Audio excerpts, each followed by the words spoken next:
തുടക്കത്തിൽ തന്നെ ഹാഷ്മി പറയുകയായിരുന്നു, വളരെ വൈകാരികമായ സിറ്റുവേഷനാണ് അവിടെയുള്ളത്. കഴിഞ്ഞ മാസങ്ങൾക്ക് മുൻപ് വോട്ടെടുപ്പിൽ പങ്കെടുത്ത പലരും ഇന്ന് അവിടെ ഇല്ല. അതോടൊപ്പം തന്നെ അവരതിൽ നിന്നൊന്നും സത്യം പറഞ്ഞാൽ അവർ പല കാര്യങ്ങൾ കൊണ്ടും അവരതിൽ നിന്ന് മുക്തരായിട്ടൊന്നുമില്ല. അപ്പോൾ ആ ഒരു അവസരത്തിലാണ് വോട്ട്. പക്ഷേ പരമാവധി അവരെ എത്തിക്കാനുള്ള ശ്രമങ്ങളൊക്കെ ഉണ്ട്. KSRTC ബസ് ഉൾപ്പെടെ ഏർപ്പെടുത്തിയിട്ടുണ്ട്. പക്ഷെ അത് നിൽക്കുന്നിടത്ത് അവിടെ ആളുകളുണ്ട്, വോട്ടേഴ്സ് എത്തി തുടങ്ങിയല്ലേ?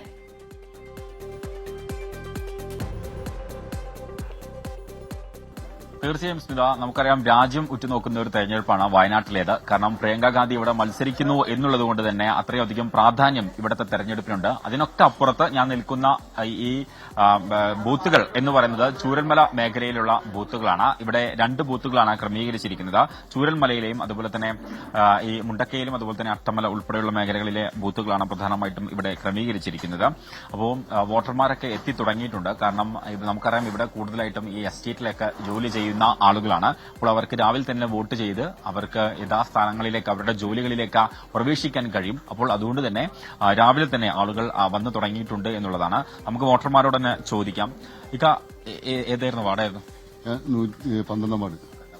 പണ്ട് എവിടെയായിരുന്നു വോട്ട് ചെയ്യാറ്? ഹൈസ്കൂളിൽ നമ്മളെ പോയ സ്കൂളിലായിരുന്നു വോട്ട് ചെയ്യാറ്. എന്താ ജോലി ചെയ്യുന്നത്? ഞാൻ ഡ്രൈവർ. ഇത് കഴിഞ്ഞ് നേരത്തെ പോയുള്ള പരിപാടിയാണ്? എല്ലാ കഴിഞ്ഞ ബൂത്ത് പോയിരിക്കാൻ പരിപാടി.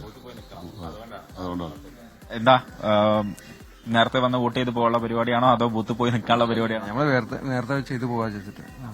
എന്താ ജോലി എന്താ ചെയ്യുന്നത്? കൂലിപ്പണി. ഇവിടെ ഫസ്റ്റ് വന്ന വോട്ടറാണ്. പേരെന്താ? കാസി. എന്താ എന്തെങ്കിലും ജോലി ചെയ്യുന്നുണ്ടോ? കൂലിപ്പണിക്ക് അത് കഴിഞ്ഞിട്ട് പോണം. പോണം. എവിടെ സ്ഥലം? ഇവിടെ തന്നെ തൊട്ടടുത്ത. ജോഗിങ്ങിന് ഇറങ്ങിയിട്ട് ആ വഴിക്ക് വോട്ട് ചെയ്ത് പോകുന്നവർ? ജോഗിങ് ആയിരുന്നു 2019 അങ്ങനെ ആയിരുന്നു. ഇപ്പോ ഉരുൾപൊട്ടൽ സംഭവിച്ചതിന് ശേഷം ഈ മുണ്ടക്കൈയിലൊക്കെ കുറച്ച് നായ്ക്കളും പൂച്ചകളൊക്കെ ഉണ്ട്. അപ്പൊ അവർക്ക് ഫുഡ് കൊടുക്കാൻ പോകുന്ന പോക്കാണ്. അപ്പൊ കഴിഞ്ഞ പ്രാവശ്യം ഇതേപോലെ തന്നെ ഫസ്റ്റ് വോട്ട് ഞാനാ ചെയ്തത്. അപ്പൊ ഇപ്രാവശ്യവും അതേപോലെ തന്നെ വന്നതാണ്, ചെയ്തിട്ട് പോകണം. കഴിഞ്ഞ വർഷമൊക്കെ വോട്ട് ചെയ്ത പലരും ഇന്നില്ല. ഒരുപാട് ആളുകൾ ഞങ്ങൾ അന്ന് ക്യൂ നിൽക്കുന്ന സമയത്തൊക്കെ ഉണ്ടായിരുന്ന പല ആളുകളും ഇല്ല. നമ്മളിങ്ങനെ നിൽക്കുമ്പോൾ ഓപ്പോസിറ്റ് ആയിട്ട് ലേഡീസ് ഒക്കെ ഉണ്ടാവുമല്ലോ, അവരെ ഒന്ന് ഇപ്പൊ ഈ പരിസരത്ത് അന്നൊക്കെ ക്യൂ തന്നെ 1 കിലോമീറ്റർ ദൂരത്തോളം ഉണ്ടായിരുന്നു. ഇപ്പൊ അത്രയും ഇല്ലല്ലോ. ഇപ്പൊ ആകെ 10-20 പേരെ ഇപ്പൊ നമുക്ക് കാണാൻ കഴിയുന്നുള്ളൂ. എന്താ പറഞ്ഞേ? അല്ലെ, കഴിഞ്ഞ പ്രാവശ്യം ഈ നേരം ടൈം ആകുമ്പോഴത്തേന് ക്യൂ മൂപ്പര് പറഞ്ഞത് തന്നെ ഒരുപാട് ദൂരം പോണതാണ്. ഇപ്പൊ തന്നെ ആരും കാണാനില്ല. ഇത് ഞങ്ങൾ ഈ കുറച്ച് ആൾക്കാർ മാത്രമേ ഉള്ളൂ. എല്ലാവരും കുറെ ആൾക്കാർ പോയി, കുറെ ആൾക്കാർ മാറി താമസമായി. അതിൽപ്പെട്ട ആൾക്കാരാണ് അവരെ ബാക്കിൽ നിൽക്കുന്ന ആളൊക്കെ ഇത് ഉൾപ്പൊട്ടി മാറി താമസിക്കുന്നത്. അതായിരിക്കുന്ന ആള്. എനിക്ക് സ്മിത അതാണ് കാരണം കഴിഞ്ഞ തവണത്തെ ഇലക്ഷനൊക്കെ എന്ന് പറഞ്ഞാൽ ഇവിടെ തന്നെ താമസിക്കുന്ന ആൾക്കാരായിരുന്നു. എന്നാൽ ഇത്തവണ പലരും പല ഭാഗങ്ങളിലാണ്. അപ്പം ദൂരദേശങ്ങളിൽ നിന്നൊക്കെ ഇങ്ങോട്ടേക്ക് വോട്ട് പിടിക്കാനായിട്ട് വരികയാണ്. ഇപ്പൊ എവിടെ താമസിക്കുന്നത്? ഇപ്പോ ചുണ്ടയില് ചൂരമല സ്കൂളിലൂടെ താമസിച്ചിരുന്നത്. ഇപ്പോ ചുണ്ടയിലെ താമസം. രാവിലെ വാപ്പയും ഉമ്മയുണ്ട്. തിരക്കാലത്ത് മുന്നേ വേഗം നേരത്തെ വന്നു. അവിടുന്ന് 5 മണിക്ക് വന്നു. നേരത്തെ എണീറ്റ് വന്നു. ഇവിടുന്ന് ഏകദേശം എത്ര ദൂരം ഉണ്ടാവും? ഇവിടുന്നൊരു 28 കിലോമീറ്റർ ഉണ്ട്. ഇപ്പോ നമുക്ക് എന്താ വെച്ചാൽ വിഷമാണ്. ഇപ്പൊ തന്നെ കാണുന്ന അറിയാം. എന്താ വെച്ച് കഴിഞ്ഞാൽ കഴിഞ്ഞ പ്രാവശ്യം ഞങ്ങൾ വോട്ട് ചെയ്യാൻ വരുമ്പോ എന്റെ അടുത്ത സുഹൃത്തുണ്ട്, തൊട്ടടുത്താണ്. ഞങ്ങൾ ഒന്നിച്ചാ വരാറ്. ഇന്ന് അവനില്ല, അവന്റെ കുടുംബമല്ല. ആ ഒരു വിഷമമുണ്ട്. മറ്റേത് വീട്ടിലേക്ക് വിളിക്കും, ഞങ്ങൾ ഒന്നിച്ചാണ് വരിക. പിന്നെ വെറുതെ ഇങ്ങനെ എന്ത് ലീവായിരിക്കുമല്ലോ, ഓരോ സ്ഥലത്ത് ഇങ്ങനെ കറങ്ങും. അവനൊന്നുമില്ല, വിളിക്കാനില്ല. ഒരു വിഷമമുണ്ട്.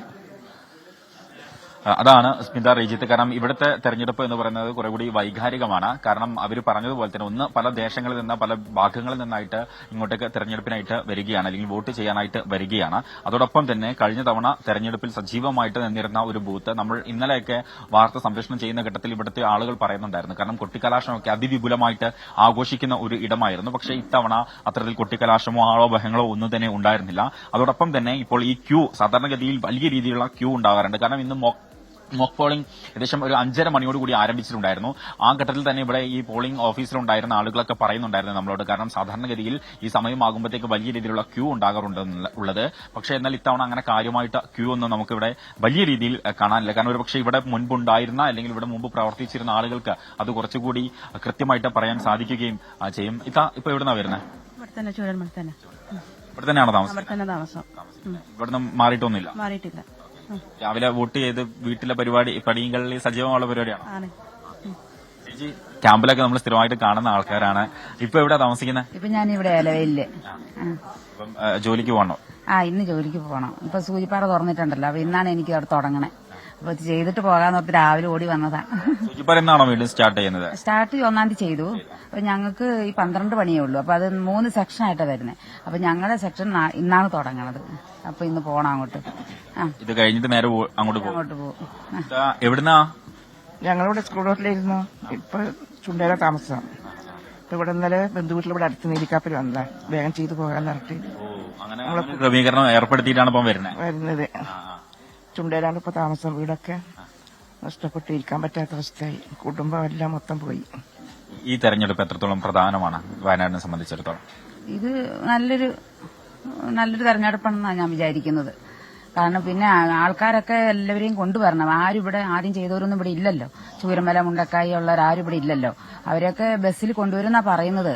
ഞാൻ വിചാരിക്കുന്നു ഇതൊരു നല്ല നേട്ടമായി മാറുമെന്ന് വിചാരിക്കുന്നുണ്ട്. എല്ലാവരും വരുമായിരിക്കും. പക്ഷെ എല്ലാവരും ദുഃഖത്തിലും വേദനയിലൊക്കെ ആണല്ലോ. അതുകൊണ്ടൊരു വരുമോ അങ്ങനെ ഒരു വിഷമൊക്കെ ഉണ്ട്. വരട്ടെ.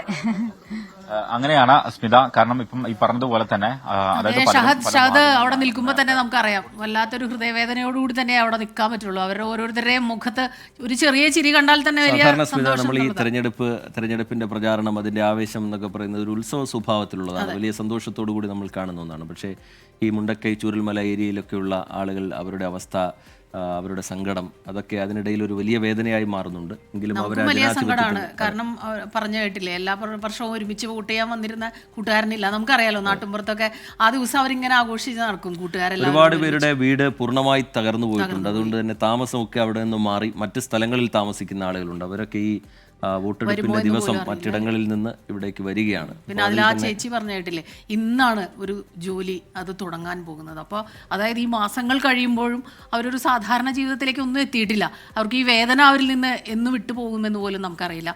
പക്ഷേ ജനാധിപത്യമാണ്. തീർച്ചയായിട്ടും വോട്ട് രേഖപ്പെടുത്തണം. അവർക്കിനി അങ്ങോട്ട് കൃത്യമായിട്ടുള്ള രേഖപ്പെടുത്തലുകൾ നടക്കട്ടെ. അവരുടെയൊക്കെ പ്രശ്നങ്ങൾ തന്നെയാണ് ഏറ്റവും പ്രധാനം. അതിനൊക്കെ പരിഹാരം ഉണ്ടാക്കാവുന്ന ആൾ തന്നെ ജയിക്കട്ടെ എന്ന് നമ്മൾ വിചാരിക്കണം അല്ലേ? കാരണം എന്താ വെച്ചാൽ രാഷ്ട്രീയത്തിനൊക്കെ അപ്പുറത്താണ് അവരുടെ പ്രശ്നങ്ങൾ. അതിലൊരു സംശയമില്ല.